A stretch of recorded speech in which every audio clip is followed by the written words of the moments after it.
नमस्कार। आज हम सब मिलकर प्राचीन महाकाव्य रामायण की गहराइयों में उतरेंगे। पर इसे सिर्फ एक एडवेंचर स्टोरी की तरह नहीं, बल्कि धर्म के आईने से देखेंगे। यानी सही राह पर चलने का वो सिद्धांत जो इस पूरी कहानी की आत्मा है। तो चलिए शुरू करते हैं। तो कहानी की शुरुआत होती है एक ऐसी दुनिया से जो बिल्कुल परफेक्ट है। एक ऐसा समाज जिसे धर्म ने ही बनाया है, और इस दुनिया का केंद्र है अयोध्या। एक ऐसा राज्य जहां हर कोई खुश है, हर तरफ सद्भाव है। वाल्मीकि रामायण में अयोध्या को धरती पर स्वर्ग बताया गया है। जरा सोचकर देखिए, गलियों में सुंदर संगीत गूंज रहा है, लोग खुशहाल हैं और आलीशान महल आसमान छू रहे हैं। सचमुच एक ऐसी जगह जहां कोई दुख नहीं, कोई कमी नहीं। अब सवाल ये है कि इतना आदर्श राज्य बना कैसे? इसकी नींव थे राजा दशरथ और उनके सलाहकार। देखिए, राजा के गुण ही राज्य के गुण बन गए थे। वेदों का ज्ञान, सच्चाई पर टिके रहना और अपनी प्रजा के लिए प्यार, यही वो चीजें थीं जिन्होंने अयोध्या को इतना मजबूत और स्थिर बनाया। और फिर कहानी में आते हैं राजकुमार राम। वो सिर्फ एक राजकुमार नहीं है, बल्कि इन सभी गुणों की जीती जागती मिसाल थे। अपने परिवार को पूरी तरह से समर्पित, हर कला में माहिर और धर्म के रास्ते पर चलने वाले, वो इस आदर्श व्यवस्था का चेहरा थे। लेकिन क्या इतनी परफेक्ट दुनिया हमेशा ऐसी ही रह सकती है? शायद नहीं। अब इस आदर्श दुनिया की परीक्षा होने वाली थी, और राम का जो कर्तव्य था वो महल की दीवारों से बहुत आगे जाने वाला था। और यही कहानी में एक नया मोड़ आता है।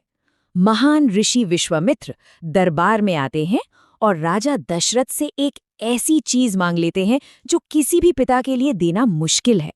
वो कहते हैं, मुझे राम को अपने साथ ले जाने दो ताकि वो जंगल में यज्ञों को भंग करने वाली राक्षसी ताड़का का वध कर सके।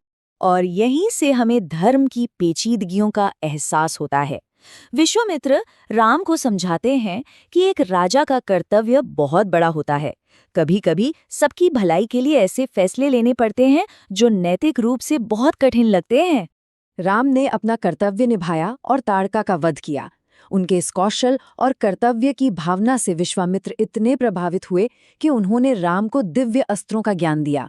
ये सिर्फ हथियार नहीं थे, ये तो भविष्य की बड़ी लड़ाइयों की तैयारी थी, धर्म की रक्षा के लिए मिली हुई शक्ति थी। तो अब कहानी उस मोड़ पर पहुंचती है जहां से इस महाकाव्य का सबसे बड़ा संकट शुरू होता है। क्या होगा जब महल के अंदर की एक साजिश राम को उनके धर्म की सबसे मुश्किल परीक्षा में डाल देगी। एक बहुत ही नाटकीय घटना में रानी कैकेयी राजा दशरथ से अपने वो 2 वरदान मांग लेती हैं जो उन्होंने सालों पहले दिए थे, और उनकी मांगें चौंकाने वाली थीं। उनके बेटे भरत के लिए राजगद्दी और राम के लिए 14 साल का वनवास। इस एक मांग ने पूरे राज्य को हिलाकर रख दिया। और यहीं पर 2 भाइयों के बीच धर्म को लेकर एक बड़ा मतभेद सामने आता है। लक्ष्मण के लिए धर्म का मतलब था अन्याय के खिलाफ खड़ा होना, लेकिन राम के लिए धर्म था अपने पिता के वचन का सम्मान करना, चाहे इसके लिए कोई भी कीमत क्यों न चुकानी पड़े। राम ने तो अपना फैसला ले लिया, उन्होंने अपना भाग्य स्वीकार कर लिया। लेकिन सवाल ये था कि उनकी पत्नी सीता क्या करेंगी। ये कहानी का एक और बहुत महत्वपूर्ण मोड़ है जो हमें दिखाता है कि धर्म का रास्ता सिर्फ पुरुषों के लिए नहीं होता। सीता चुपचाप सब कुछ मानने वालों में से नहीं थी, उन्होंने बहुत मजबूती से अपने तर्क रखे। उनके लिए धर्म का मतलब था राम के साथ हर हाल में खड़ा रहना, चाहे सुख हो या दुख। उन्होंने अपना रास्ता खुद चुना, ये साबित करते हुए कि उनका धर्म उनकी अपनी समझ और इच्छा से बना था। तो अब कहानी महलों की शानो शौकत को पीछे छोड़कर जंगल के खतरों और अनिश्चितताओं की तरफ बढ़ती है। यहाँ हम देखेंगे कि राजपाट खोने के बाद भी राम अपने कर्तव्य से पीछे नहीं हटते। उस घने जंगल में राम, लक्ष्मण और सीता को कई ऋषि मुनि मिलते हैं जो शांति से अपनी तपस्या कर रहे होते हैं। लेकिन उनकी ये शांति भंग हो रही थी क्योंकि मांस खाने वाले राक्षस उन्हें लगातार परेशान कर रहे थे, उनकी जान खतरे में थी। देखिए, यहीं राम का धर्म फिर से सामने आता है।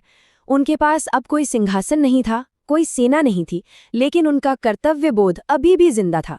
ये जानते हुए भी कि वो अब राजा नहीं है, उन्होंने उन निर्दोष ऋषियों की रक्षा का संकल्प लिया। यही उनके चरित्र की असली परीक्षा थी। और राम अकेले ही 14,000 राक्षसों की एक पूरी सेना को हरा देते हैं। ये घटना सिर्फ उनकी शक्ति का प्रदर्शन नहीं थी, बल्कि ये एक बहुत बड़े संघर्ष की नींव रख रही थी। उनकी ये कीर्ति दूर दूर तक फैली और अच्छे बुरे दोनों लोगों का ध्यान उनकी ओर खींचा। तो इन सब घटनाओं से, इन सभी चुनावों से हमें क्या समझ आता है? राम के धर्म की असली ताकत क्या थी और उसकी विरासत आज भी हमारे लिए क्यों मायने रखती है? आइए इस पर सोचते हैं। सोचिए, एक इंसान जो अपना सब कुछ खो चुका है, लेकिन फिर भी अपने वचन और कर्तव्य पर टिका हुआ है। उनका ये अटूट धर्म एक रोशनी की तरह था, और इसी रोशनी ने हनुमान जैसे शक्तिशाली सहयोगियों को उनकी तरफ खींचा। यहीं से उस महाकाव्य लड़ाई की जमीन तैयार हुई। राम का असली चरित्र इस एक बात से पता चलता है जो उन्होंने लक्ष्मण से कही थी। इससे साफ है कि उनके सारे काम किसी व्यक्तिगत लाभ के लिए नहीं थे, बल्कि प्यार, कर्तव्य और दूसरों की भलाई के लिए थे। और आखिर में हम इसी सवाल पर आके रुकते हैं। रामायण हमें दिखाती है कि धर्म कोई सीधी सपाट चीज नहीं है। ये एक सफर है जिसमें हर मोड़ पर मुश्किल चुनाव करने पड़ते हैं, बलिदान देने पड़ते हैं। ये महाकाव्य आज भी हमें ये सोचने पर मजबूर करता है कि आखिर कर्तव्य का असली मतलब क्या है।